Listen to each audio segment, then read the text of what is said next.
మీరు మీరు ప్రాయశ్చిత్త దీక్ష తీసుకున్నానని చెప్తున్నారు. అసలు ప్రాయశ్చిత్త దీక్ష దేనికోసం తీసుకుంటారు?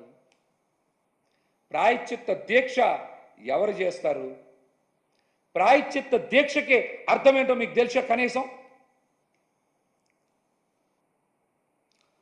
తప్పు చేసిన వాళ్ళు తప్పు మన్నించమని, ఆ తప్పుని క్షమించమని ప్రాయశ్చిత్త దీక్ష చేస్తారు. చంద్రబాబు నాయుడు గారు తప్పు చేశారు కాబట్టి మీరు ప్రాయశ్చిత్త దీక్ష చేస్తున్నారా? చెప్పండి. ప్రాయశ్చిత్త దీక్ష అందుకని చేస్తున్నారా? లేకపోతే వెంకన్న స్వామి లడ్డూ మీద నిరాధారమైనటువంటి ఆరోపణలు చేసి తప్పు చేశామని అంగీకరించినందుకు మీరు ప్రాయశ్చిత్త దీక్ష చేస్తున్నారా?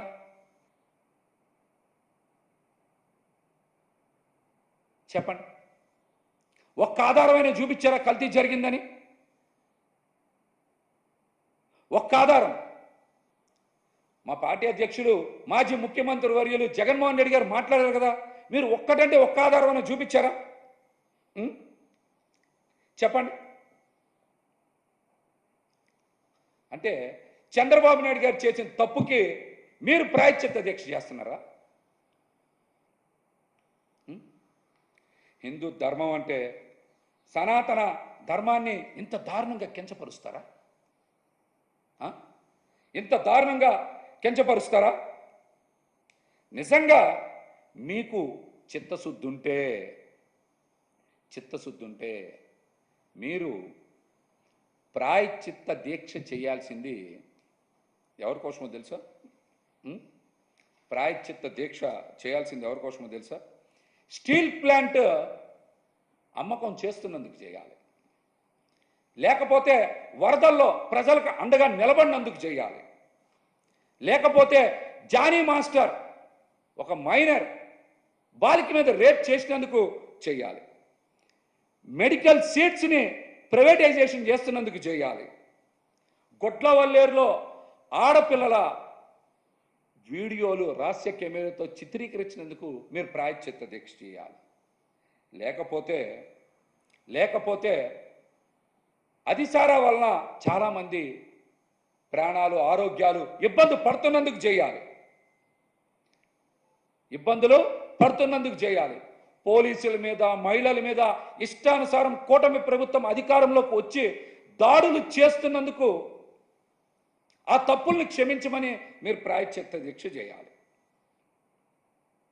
రాష్ట్రంలో రెడ్ బుక్ రాజ్యాంగం వలన ప్రజలు, వివిధ శాఖలు, పోలీసులు, మహిళలు అందరూ ఇబ్బందులు పడుతున్నందుకు మీరు ప్రాయశ్చిత్త దీక్ష చేయాలి.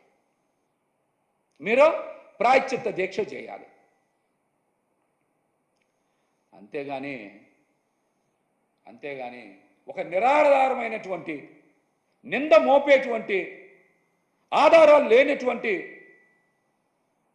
ఒక లడ్డు అంశాన్ని, ఒక సున్నితమైన అంశాన్ని ఒక రాజకీయ అస్త్రంగా వాడుకొని బయటికి తీసుకొచ్చి ఈ పరిపాలన వైఫల్యాన్ని పక్కదారి పట్టించడానికి హిందువుల మనోభావాలతో చెలగాటమాడుతూ ఉంటే కలియుగ దైవం వెంకన్న స్వామి మిమ్మల్ని చూస్తూ ఊరుకోడు. ఆ వెంకన్న స్వామి మిమ్మల్ని ఉపేక్షించరని కూడా ఈ సందర్భంగా నేను తెలియజేస్తా. మీరు ఖచ్చితంగా మీ ప్రాయశ్చిత్త దీక్షలో భాగంగా నిన్న మీరు వెళ్ళాల్సింది పంతం నానాజీ గారి టెంట్ దగ్గరికి వెళ్ళాలి మీరు. ఎందుకంటే ఆయన ఒక దళిత డాక్టర్ గారిని అవమానిస్తూ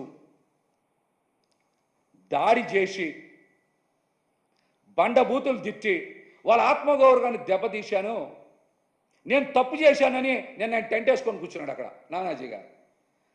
మీరు వెళ్ళాల్సింది పవన్ కళ్యాణ్ గారు నానాజీ గారి టెంట్కి వెళ్ళి మీరు మద్దతు ఇచ్చి ప్రాయశ్చిత్తం చేసుకోవాలి. మీరు అక్కడికి వెళ్ళి ప్రాయశ్చిత్తం చేసుకోవాల్సింది. అట్లాగనే అట్లాగనే ఇంకొక ముఖ్యమైన విషయం, మీరు ప్రాయశ్చిత్తం చేసుకోవాలి, ఖచ్చితంగా చేసుకోవాలి. రాష్ట్రం అంతా కూడా వరదలు వచ్చి చాలా ప్రాంతాల్లో ప్రజలందరూ తీవ్ర ఇబ్బందులు పడుతూ ఉంటే, విజయవాడ నగరం మొత్తం కూడా మునిగిపోతే అక్కడ కూడా తీవ్ర ఇబ్బందులు పడుతూ ఉంటే, మీ మంత్రి, పర్యాటక శాఖ మంత్రి కందుల దుర్గేష్ గారు క్యాంపు కార్యాలయం కోసమని 30 లక్షల రూపాయల ఫర్నిచర్ కొనుగోలు చేయించి తీసుకెళ్ళి ఇంట్లో పెట్టుకున్నారు. పర్యాటక శాఖ సిబ్బంది లబోదిబోం అంటున్నారు. కావాలంటే మీరు విచారణ చేసుకోవచ్చు. అందుకు మీరు ప్రాయశ్చిత్త దీక్ష చేయాలి. అందుకు మీరు ప్రాయశ్చిత్త దీక్ష చేసుకోవాలి. మీరు అందుకు చేసుకోవాలి ప్రాయశ్చిత్త దీక్ష. మీరు దీంతో పాటుగా మీరు ఇంకా దీక్ష దేనికి చేయాలంటే, ఆఖరికి మీ పార్టీ కాదని కాటి కాపరి ఉద్యోగం కూడా తీసేశారు. కడపలో, కాకినాడ కడపలో కాటి కాపరి ఉద్యోగం కూడా తీశారు. అందుకు మీరు ప్రాయశ్చిత్తం చేసుకోవాలి. కొంతమంది ఏదో మీకు ఓట్లు వేయలేదని మంచినీళ్ళ పైప్ లైన్లు కూడా కట్ చేస్తున్నారు. అందుకోసం మీరు ప్రాయశ్చిత్త దీక్ష చేసుకోవాలి. అందుకని మీరు ప్రాయశ్చిత్త దీక్ష చేయాలి. ఇవాళ పొద్దున్నే దుర్గ గుడికి వచ్చారు. అక్కడ కూడా ఏదో శుద్ధో ప్రాయశ్చిత్తం చేసుకుంటానని. మంచిదే, మీరు రావచ్చు, అమ్మవారిని దర్శించుకోవచ్చు, తప్పులేదు. మరి వరదలు వచ్చినప్పుడు ఎందుకు రాలా మీరు విజయవాడ నగరానికి? విజయవాడ నగరంలో ఒక్క ప్రాంతాన్ని కూడా మీరు ఎందుకు సందర్శించలా? ప్రజలకు ఎందుకు భరోసా కల్పించలా? ఎందుకు భరోసా కల్పించలా? దీక్ష తీసుకున్నోళ్ళు ఎవరైనా సరే, మీరు గుడి దగ్గర మీడియాతో మాట్లాడితే ఎలా మాట్లాడుతున్నారో చూశారుగా. ఎవరన్నా దీక్ష తీసుకుంటే చాలా తక్కువ మాట్లాడతారు, వీలైనంత మౌనం పాటిస్తారు, మంచి మాటలు మాట్లాడతారు. కానీ పవన్ కళ్యాణ్ గారు దీక్ష తీసుకొని ఇష్టానుసారం మాట్లాడుతున్నారు. ఒకసారి మీడియాలో లేకపోతే కెమెరాల్లో ఒకసారి మీరు ఎలా మాట్లాడుతున్నారో మిమ్మల్ని మీరు ఒకసారి చూసుకోండి. మీ దీక్ష నిజమైన దీక్ష కాదా మీరు సమాధానం చెప్పాలి. మీ దీక్ష నిజమైన దీక్ష కాదా మీరు సమాధానం చెప్పాలి. హరిహర వీరమల్లు సినిమాకి మంగళగిరిలోనే పెద్ద పెద్ద పరదాలు కట్టి మొత్తం మూసి షూటింగ్లో పాల్గొన్నారంట. మీరు దీక్ష ముసుగులో షూటింగ్లో పాల్గొనడం ఏంటి? ఎవరిని మభ్యపెట్టడానికి, ఎవరిని మోసం చేయడానికి? హిందూ సనాతన ధర్మాన్ని మోసం చేస్తుంది మీరా కాదా? దీనికి మీరు సమాధానం చెప్పండి. దీక్ష తీసుకొని సినిమా షూటింగ్లకు వెళ్ళడం ఏంటి?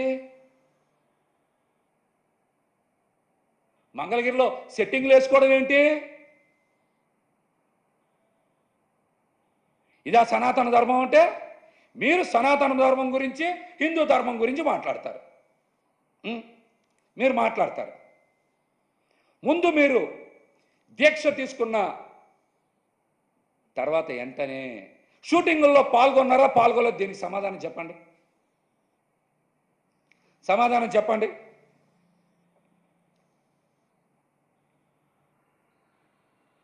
మా పార్టీ అధ్యక్షులు జగన్మోహన్ రెడ్డి గారికి